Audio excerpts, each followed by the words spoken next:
Hey guys, I wanted to make this video, an audio video, basically about some stories from my dad.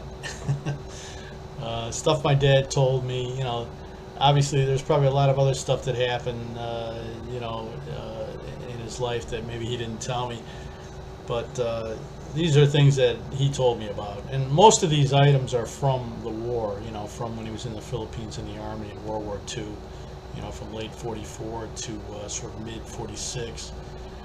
So, but there's a couple stories that are after the war. They're just sort of interest. Stories of interest that really don't have anything to do necessarily with his time in the Philippines in the war. Anyway, the first story is I believe this happened around. It actually involves me because I asked him a question, and it was around probably 1975, 1976. Okay, and up until that point, my dad didn't really talk a lot about his time in the Philippines and during the war and that. So, I think he brought something up, like maybe just like when I was only 18, I was over there, like sometimes he would compare like his life to my current life. Like I might have been only 16, but he would say, oh, in a couple of years, I was already in the war, you know what I mean? Like, hang on a second, let me check something out here. Yeah, so anyway, so up until that point, like I said, he must have brought something up about it, right? Like just sort of vague, whatever, general reference to his time, what he was doing when he was 18, 19, 20, right? So we're sitting at the kitchen table, and so I just came out and asked him. I mean, it was kind of it took me a little while, it's kind of awkward, I was like, Jesus, and but I went ahead and asked him. I said, well, first I said, Dad, did you ever, kill anybody when you were over there? And then he just said, yeah, of course. What do you think we were doing over there? And I go, oh, okay. And then I go, again, this was even more awkward, right? And then I sort of asked him, I go, well, like, how many guys do you think you killed, And, he kind of like was, I don't know, he's probably smoking a cigarette at the time. We're sitting at the kitchen table. He kind of rubbed his head, and sort of rubbing the back of his head, just kind of looking down. And he said, I don't know, he said, probably 30 or 40 at least, And so I looked at him and said, oh, Jesus. I said, well, I'll be sure I'm home by 10 p.m. tonight, Dad. And he actually laughed at that. My dad had a good sense of humor, and I actually at that age I didn't really have the best sense of humor. You know what I mean? I was sort of funny in some ways, but I just thought to say that, and he actually laughed. He goes, that's a good one, Tommy, he said. And but anyway, yeah. But I was I never forgot that. You know what I mean? It always kind of stuck with me. I'm like, geez, And of course, this is before he started writing the journal, you know what I mean? Like, so I didn't know anything at all, really about what he had done there and stuff. Like I said, he didn't talk about it a lot, at that point. He talked about it later, you know what I mean? As I got older, and then as he got really older, like into his 80s, he started talking about more and more, he just, it's kind of weird. And probably still had dreams about it and stuff like that, Anyway, okay, so that's one story. Now the next story, it's just not really a story, but it's just kind of a fact. He did tell me that some of his guys, because he was a second lieutenant, so he was basically, and before that he was a sergeant, so he was kind of in charge of his platoon, And he said there was some of his guys would. They would knock after they killed, Japanese soldiers. If they had time, you know what I mean? If they didn't have to just get out of the area, just remove all their paperwork, maps, and stuff like that, and then get out of there. If there was time, or if they were close enough to their camp, right? Where they had time to do it, they actually would knock out some of the Japanese soldiers' teeth, the ones that had gold fillings in it, and they would collect them. You know what I mean? Like they would, and not as a souvenir, but just for the gold. You know, literally for the gold, right? And of course, some of these guys, you know, that did that, they wound up unfortunately getting killed anyway. You know, before they were able to go home, but you know, it did happen. You know what I mean? And my dad just kind of, you know, I mean, you know, he didn't encourage it, okay, but you know, what are you gonna do? You know, he didn't really, he just kind of like would look away. You know what I mean? Because these were guys who were good soldiers. You know what I mean? Some of the, you know, these guys that were doing it were really good troops. You know, so you know, you didn't want to be, you know, and there was obviously animosity, you know, also, you know what I mean, that was between us and the Japanese, just because the way they just treated the prisoners that they got, you know, especially earlier in the war, horrifically. You know what I mean? It was like terrible. And there was my dad actually witnessed, you know, the tail end of, or whatever, the aftermath, you would say, when they were on patrol. They saw the aftermath of a previous ambush, and from another platoon, and you know, and it was just, it's incredibly terrible. You know what I mean? It was like they didn't just kill these guys; they were like tortured them and cut their limbs off and stuff like. You know, it was just the kind of shit that you would see that would incite so much anger inside you.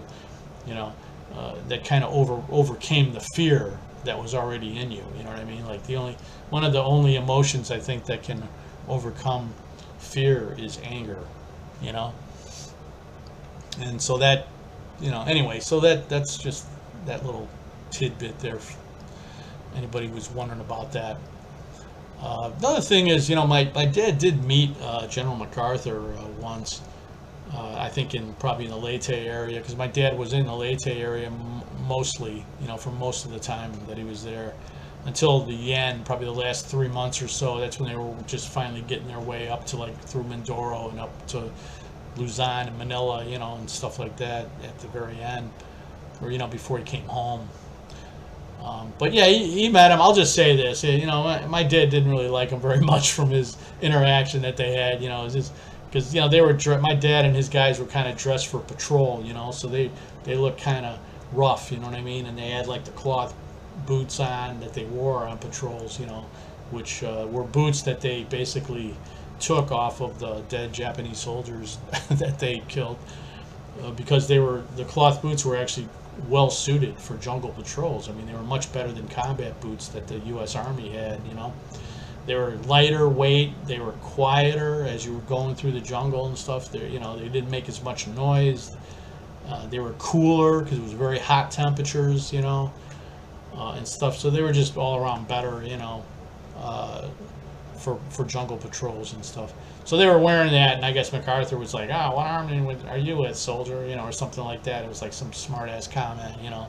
I mean, he knew they were U.S. Army, but, you know, he was just trying to say, you know, just because they didn't have their dress greens on, you know, or whatever, they were actually in the field, you know what I mean? So anyway, my dad wasn't impressed with them. Let's just put it that way.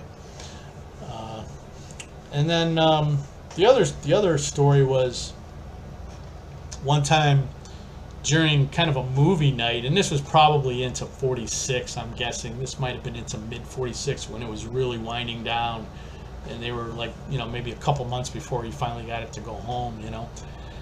They were actually watching a movie outdoors, you know, and it was a fenced-in area and everything in their camp.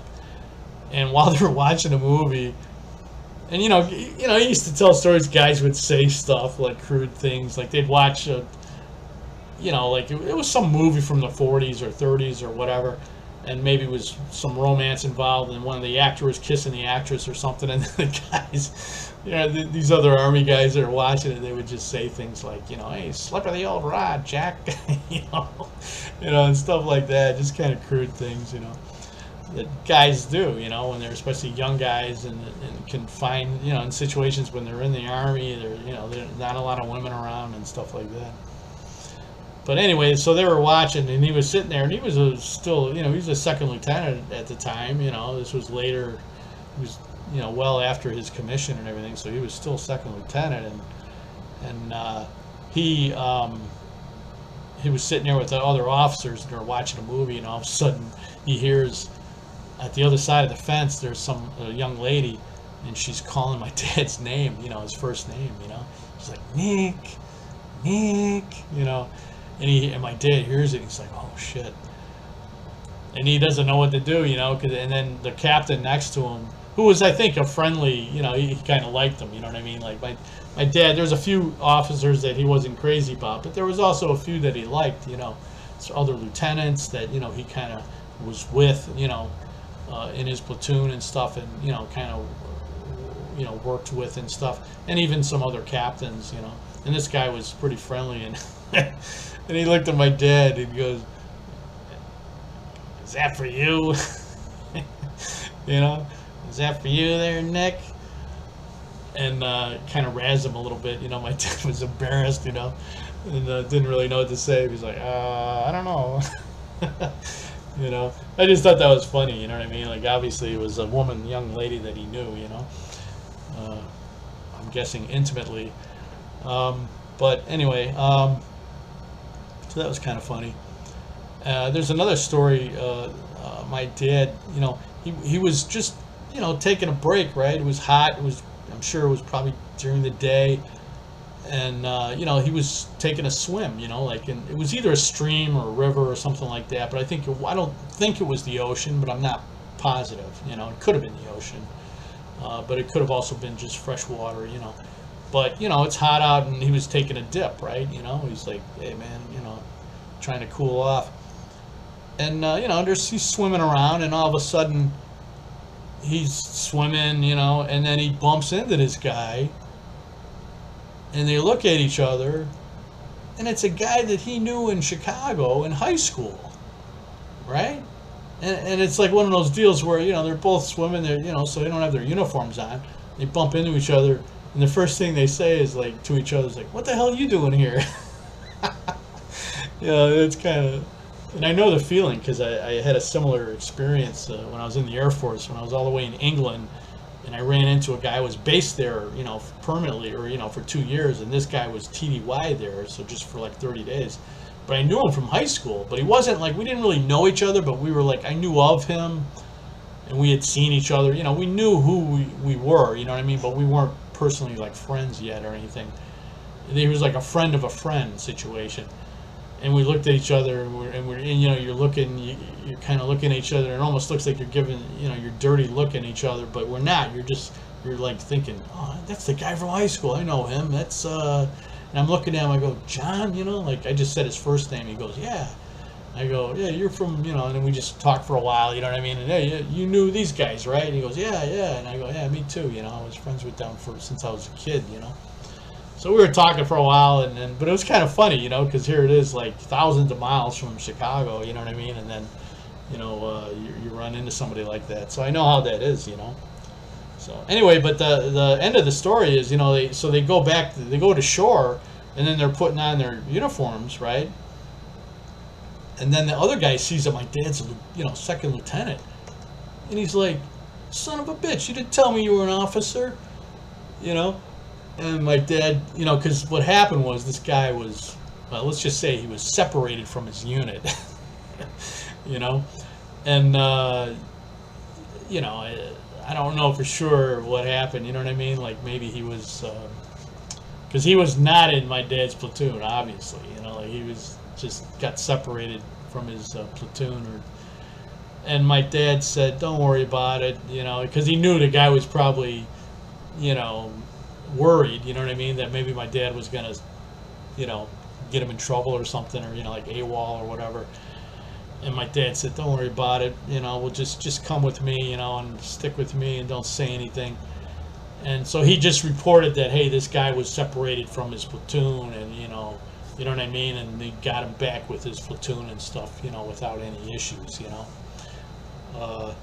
But anyway, but that was funny, you know, like the guy was you know, was worried. He's like, oh shit, this guy's a lieutenant, man. He's gonna, you know, get me in trouble or something. But of course, my dad was cool, you know. Especially, you know, he knew the guy and everything. But, and then, all right, so then this happened. This is a story. This happened, I think, toward the end. This must have been, I'm guessing this was up into 46, you know.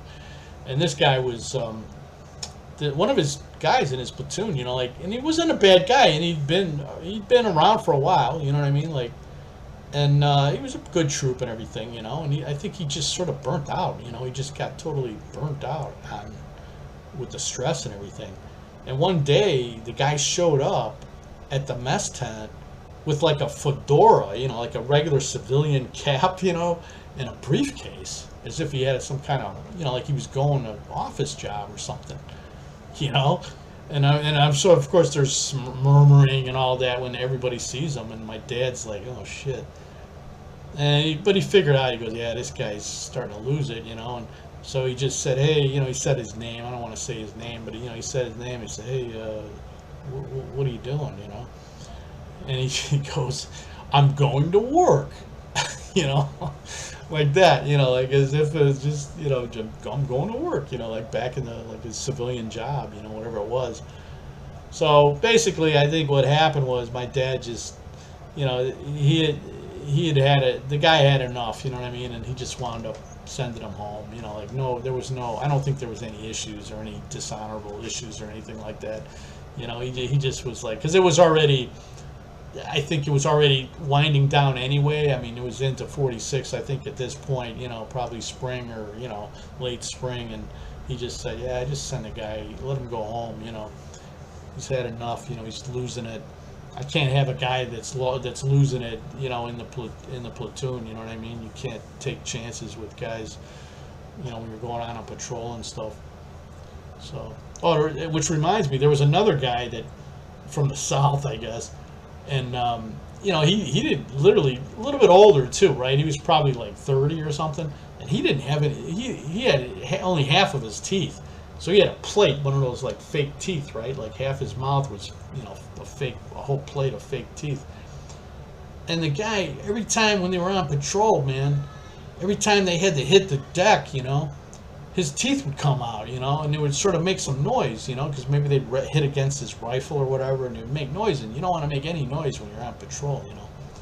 So again, my dad sort of got him, I think, sent somewhere else or whatever, you know, like in the rear with the gear, you know, or whatever, because he goes, you know, I don't want to get the guy in trouble or anything. It's not his fault necessarily, but I can't have a guy like this, you know, in my platoon, you know.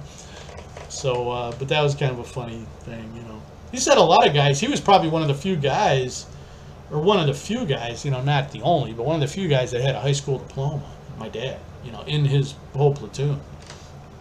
You know, a lot of guys were high school dropouts, some of them probably from the South, from real rural areas, you know. It's like the first time they ever wore shoes, you know, is when they, you know, were in the Army and stuff, and let alone, you know, they probably were lucky to have a 7th or 8th grade education, you know. So it wasn't unusual to have, you know, guys like that, you know. You know what, I might make this a two-parter because I don't want to rattle on for too long here, because I did this before and for some reason it didn't record properly. So I'm going to cut this one here, and I'm gonna make a part 2 on this. You know, it won't be as long as this probably, but I'll make a part 2. All right, guys, I'll see you later. Have a great day. Hope you enjoyed the stories.